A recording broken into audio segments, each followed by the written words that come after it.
मुझे लगता है गुरु को प्रणाम करने के लिए, गुरु की पूजा करने के लिए कोई एक विशिष्ट दिन नहीं होता। एक उपासक, एक साधक, एक भक्त तो नित्य ही उत्सव मनाता है, और वो जो उत्सव मनाता है वो क्या है? वो उसकी गुरु की कृपा का उत्सव ही तो है। आप नित्य अपने श्री जी को लाड़ लड़ाते हो, उनकी सेवा करते हो, भजन करते हो, और उस सेवा भजन साधन से जो भी आपको सुख मिलता है, ये गुरु की कृपा का उत्सव ही तो है। ये जो आनंद जीवन में आया है, ये सब गुरु की कृपा से ही तो आया है।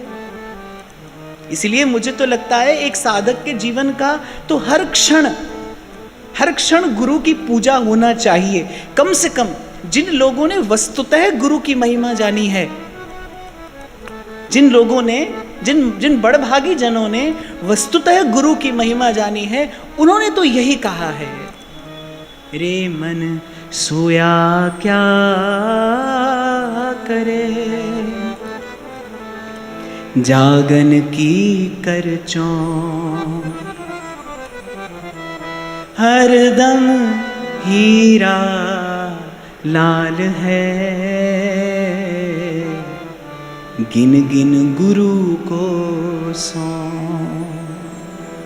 तो मैं तो आपको यही कहूंगा भाई कि गुरु की पूजा तो प्रत्येक श्वास से हो, गुरु की पूजा तो जीवन के हर क्षण में हो, क्योंकि इससे न तो इससे कम गुरु को कुछ दिया जाना चाहिए, न तो इससे कम गुरु को कुछ दिया जाना चाहिए, न इससे अधिक कुछ देने की आपके मेरे पास में सामर्थ्य है। क्या क्या भेंट किया जाए गुरु को, क्या निवेदन किया जाए, क्या किया जा सकता है, क्या किया जा सकता है? जिसने हरि शोधन हृदय दियो और छुड़ा दियो संसार, उसको क्या दिया जा सकता है? मैं कई बार जब कभी अपने भाव में होता हूं तो मैं कई बार इस बात का विचार करता हूं, तो मुझे लगता है भाई एक गुरु ही है जिसको कुछ नहीं दिया जा सकता। इसलिए मैं कहता हूं संसार का प्रत्येक संबंध लेने और देने पर चलता है। ये पूरा संसार, ये जगत का संपूर्ण निर्वाह जो है, ये इसी लेने और देने पर ही आधारित है। एक संबंध ऐसा है यहाँ पर लेना और देना नहीं है, और वो है गुरु का। इसलिए सतगुरु मिला तो सब मिला, और नहीं तो मिला न कोई, मात पिता और सुत बांधवा, ये तो घर घर हुए। जो संशय का रोग है, ये केवल सतगुरु रूपी वैद्य ही दूर करता है। कैसे? सबद बाण उर अंतरला, या फिर ऐसा कह लीजिए, ये अधिकार प्रभु ने केवल गुरु को ही दिया है, गुरु को दिया है। और मैं कई बार गुनगुनाया करता हूँ, मुझे पंक्तियाँ बड़ी प्यारी लगती हैं। श्री गुरु नानक देव जी महाराज कहते हैं, जे सो चंदा उगवे सूरज चढ़े हजार, एते चानन होया गुरु बिन घोर अंधार। 100 चंदा उगवे सूरज चढ़े हजार, पे एते चानन होया, इतना प्रकाश होने पर भी वो कहते गुरु बिन घोर अंधार। जो मन का संशय है, ये केवल सदगुरु रूपी वैद्य ही हरिनाम रूपी, भगवान नाम रूपी औषधि से दूर करता है। और बस यही एक व्यवस्था ऐसी है भाई, ये ऐसा ही है, ये अधिकार प्रभु ने गुरु को ही प्रदान किया है। इसलिए जिसने उसको पाया है, जिसने उसको पाया है, उसने जी भर के, उसने मन भर के अपने गुरु का यश गाया है। हमारे यहाँ आपको प्रिया जी की जन्म बधाइयाँ बहुत मिलेंगी, लाल जी की जन्म बधाइयाँ बहुत मिलेंगी, लेकिन जितना रसिकों ने श्री हिज्जी महाराज का जस गाया है, जितनी हिज्जी महाराज की बधाई गाई है, उतना आपको और अन्यत्र दर्शन नहीं होगा। और फिर उससे भी आगे हित तत्व का प्रकाश करने वाले श्री सेवक जी महाराज की बधाई गाई, अद्भुत। इसलिए मैंने आपको निवेदन किया कि बाप, ये जितना भी आध्यात्मिक संपदा आप देखते हैं, आदि से लेकर और अनंत तक, ये जितनी भी आध्यात्मिक संपत्ति आप देखते हैं, सब गुरु की ही कृपा है। देखो, संसार का सौंदर्य किसके लिए है? एक बार विचारो ये संसार का सौंदर्य किसके लिए है? उसके लिए जिसके पास नेत्र हैं, जिसके पास दृष्टि है देखने की, उसके लिए संसार का सौंदर्य है। और उससे भी आगे जिसके पास दृष्टि के साथ साथ सौंदर्य बोध भी है। कभी कभी दृष्टि होती है लेकिन उस व्यक्ति के पास सौंदर्य बोध नहीं होता, उसे सुंदर असुंदर का भेद ही पता नहीं होता। ध्रुवदास जी एक ऐसा उदाहरण देते हैं, कहते मोयो ना सुन राग धुन और बिंध्यो ना उर छवि बान, ताको ऐसे जानिए पाहन चित्र समान। कुछ कुछ लोग ऐसे बस मूर्ति सी ही होते हैं, भावहीन से। तो एक तो पहले तो दृष्टि की आवश्यकता है, फिर उसके बाद सौंदर्य बोध होना चाहिए, सौंदर्य का सुख लेने के लिए, सौंदर्य का आस्वादन करने के लिए। पर मुख्य दृष्टि है। अगर दृष्टि नहीं है तो व्यर्थ है, संसार का सब सौंदर्य व्यर्थ है। ऐसे ही भगवान तो अनादि हैं और अनंत हैं, सदा हैं और सर्वत्र हैं, भीतर हैं और बाहर हैं, आगे हैं और पीछे हैं, कहाँ नहीं है। पर इस भगवत तत्व की अनुभूति और इस भगवत तत्व का सुख प्राप्त करने के लिए गुरु द्वारा प्रदत्त दृष्टि की आवश्यकता है। राबते तो दूर नहीं पर तेरा भी कसूर नहीं, वेखन वाली अख जड़ी ओदे विच नूर नहीं। और गोस्वामी जी रामचरितमानस का आरंभ करते हुए कहते हैं कि भाई नहीं दिखता, नहीं सूझता हमको। इस संसार में रहते हुए कहते भले रहिए कण कण में भगवान है, पर कहाँ दिखता है, कहाँ सूझता है? क्यों नहीं सूझता? बोले दृष्टि में दोष है। और गोस्वामी जी कहते हैं वो दृष्टि का दोष जाए कैसे? गुरु पद रज मृदु मंजुल अंजन, नयन अमीय दृग दोष विभंजन। बोले गुरु के चरणों की जो रज है उसे आंज लेने से वो दृष्टि का दोष दूर हो जाता है। प्रथम ही श्री गुरु के चरण उर्धर करो विचार। सेवक जी कह रहे हैं कि प्रथम जो सेवहूं गुरु के चरण। सबने जो ये गुरु का यश गाया है उसका एक ही कारण है भाई कि सब कुछ मिलेगा। मैं कई बार आपको कहता हूँ, यहाँ आप कुछ भी करिए, क्रिया की प्रतिक्रिया बड़ी स्वाभाविक है। थोड़ा करोगे थोड़ा मिल जाएगा, बहुत करोगे बहुत मिल जाएगा। कोई आपको थोड़ा दे देगा, कोई आपको बहुत दे देगा, लेकिन सब कब मिलेगा? सतगुरु मिला तो सब मिला। अच्छा, कबीर कहते हैं आर पार का खेल है भाई, यहाँ बीच में कोई मार्ग नहीं है। या तो आर है और या फिर पार है, या तो कोई उत्तीर्ण हो गया है या फिर अनुत्तीर्ण रहा है। बोले सतगुरु मिला तो सब मिला, और कह रहे नहीं तो मिला न कोई, नहीं तो कुछ नहीं मिला। इसलिए यद्यपि मुझे लगता है कि मेरे जैसे अभावग्रस्त हृदय के पास तो गुरु की महिमा गाने के लिए क्या है, कुछ नहीं है, इन संतों की वाणी का ही आश्रय आधार लेकर। पर मैं निवेदन यहाँ आपको ये करना चाह रहा हूँ, जिसने ऐसा अमूल्य धन दिया है, जिसने ऐसी अमूल्य निधि दी है, मैं कहता हूँ कि जब कभी प्रभु का स्मरण करते करते, सेवा करते करते नेत्रों में दो अश्रु आ जाए ना, मुझे लगता है उस समय तो रोम रोम से अपने गुरु के प्रति कृतज्ञता अभिव्यक्त करना चाहिए।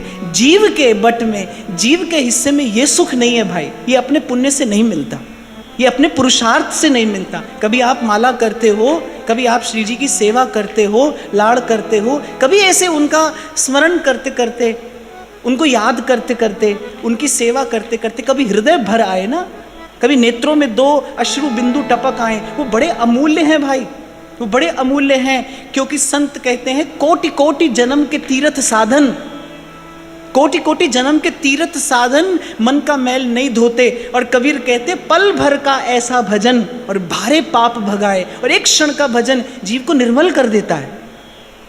तो जब कभी ऐसी स्थिति आए ना, तो रोम रोम से उसके गुण उपकार का पा सकूं नहीं पा, रोम रोम कृतज्ञ है, करे सुधन्य पुकार। और सच सच तो कहूँ आपसे, आज मेरा कुछ कहने का सामर्थ्य भी नहीं है। आज हृदय बस भरा है कि प्रभु की कृपा की बयार हमको यहाँ ले आई, इन चरणों में लाकर बैठा दिया। नहीं तो आप और मैं भी कुमति कूप में पतन था, पकड़ निकाला हाथ, किसी ने निकाला है आपको मुझे। इसीलिए मैं आपसे बार बार कहता हूँ, हर बार कहता हूँ, भाई कोई लाया है आपको मुझे यहाँ तक, कहीं ना देखिए, कहीं ना देखिए। आगे भी मैंने आपको कई बार सुनाया, मुझे एक छोटा सा प्रसंग पर बहुत मार्मिक और बड़ा प्रिय लगता है कि जब प्रभु को वनवास हो गया और जब भरत जी अपनी ननिहाल से लौटकर आए, तो कौन कल्पना कर सकता है भरत जी के हृदय में कैसी पीड़ा हुई होगी। विदीर्ण हो गया उनका हृदय, शत शत खंडों में विदीर्ण हो गया। पर भरत जी कहते हैं कि अपनी ओर देखता हूं तो विचार आता है, क्या मुख लेके प्रभु के सन्मुख जाऊं। अब क्या मैं उनके सन्मुख जाने योग्य रह गया हूं। अपनी माता की ओर देखता हूं, फिर तो लगता है लौट चलूं, फिर तो लगता है लौट चलूं। लेकिन जब अपने शील निधान प्रभु के स्वभाव की ओर देखता हूं तो मन लगता है दौड़कर जाऊं और प्रभु के चरणों से जाकर लिपट जाऊं। तो भाई अपनी ओर न देखना, इनके स्वभाव की ओर देखना, इनके स्वरूप की ओर देखना। और यही मैं आपको अभी कुछ क्षण पहले निवेदन कर रहा था, आपके मेरे जीवन का तो हर क्षण अब गुरु की पूजा होना चाहिए।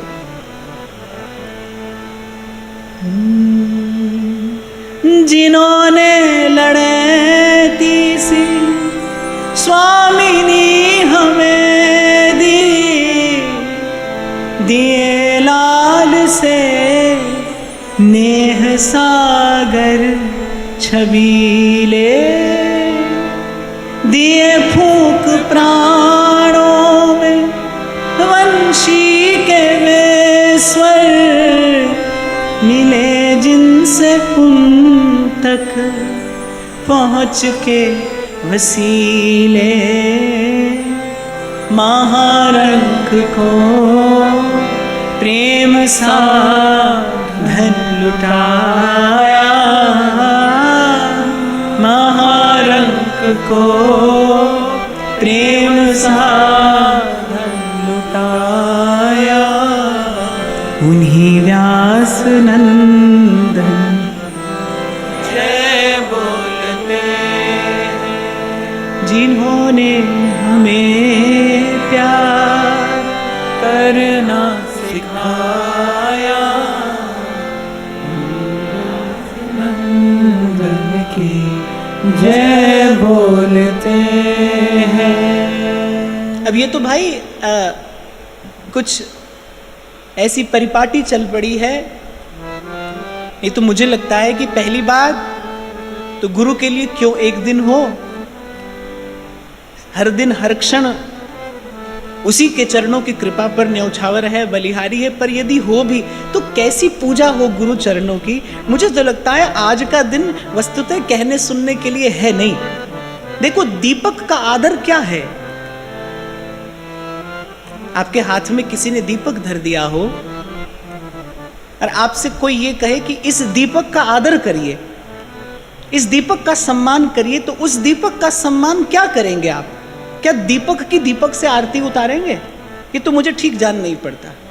मुझे लगता है दीपक का सम्मान क्या है कि उस दीपक से या तो प्रभु की आरती उतार दी जाए या उस दीपक के प्रकाश में बैठकर अपने गुरु की वाणी पढ़ ली जाए, कोई सदग्रंथ पढ़ लिया जाए, स्वाध्याय कर लिया जाए। गुरु दीपक का वास्तविक आदर तो यही है। गुरु क्या है, किस प्रकार गुरु का संग किया जाना चाहिए और सतत गुरु का संग किया जा सकता है। मैं तो आपको यहाँ एक बात और बताऊंगा, जिस क्षण गुरु का संग छूटता है एक साधक से, जिस क्षण गुरु का संग छूटता है बस उसी क्षण माया और काल उस पर प्रहार करते हैं। नहीं तो कर नहीं सकते, नहीं तो कर नहीं सकते। कबीर तो डंके की चोट पर कहता है, सांचे गुरु का बाल का मरे न मारा जा। सिकंदर के दरबार में गए, सलाम नहीं किया। सिकंदर ने कहा हमको सलाम क्यों नहीं करते? क्योंकि कबीर ने कहा हम हर सांस से अपने राम को सलाम करते हैं। तुझे सलाम करने के लिए पहले वहां से सलाम छोड़ना होगा।